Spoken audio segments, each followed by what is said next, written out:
So our next step will be to create some users, because right now we have only one user in our application. So if I go to my Firebase here, you can see in my users folder, you can understand this as a folder, and then there are other users inside the folder. Let's say it's files, and this is what each file contains.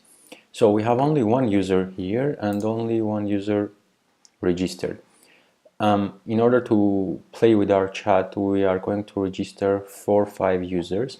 So let's do this. I'm going to settings, I will log out the user, and I will register user 2.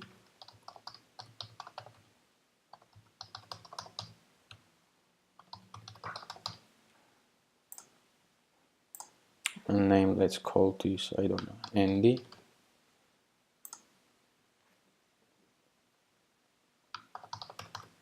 I don't know if it's a surname, so let's say he's from USA and city New York. Phone number, again, let's put something dummy here.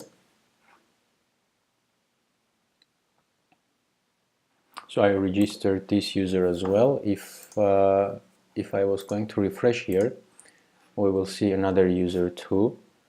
So here we should have a second user. All right. Let's log out and register user 3.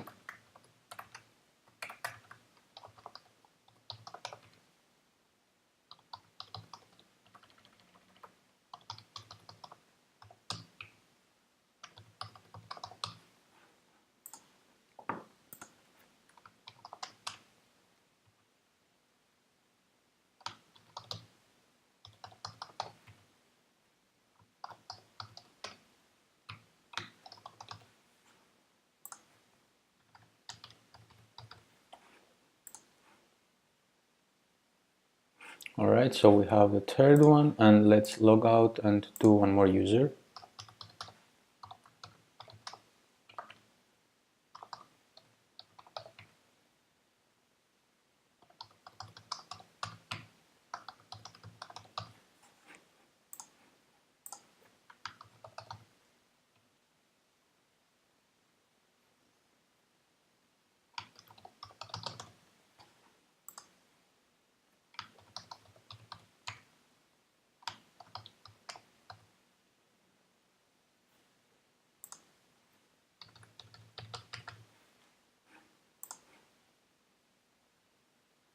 So we have 4 users now in our application, and in our next lecture we are going to start building this user view. So it's a table view where we can see the users from my city, from my country, and all the users.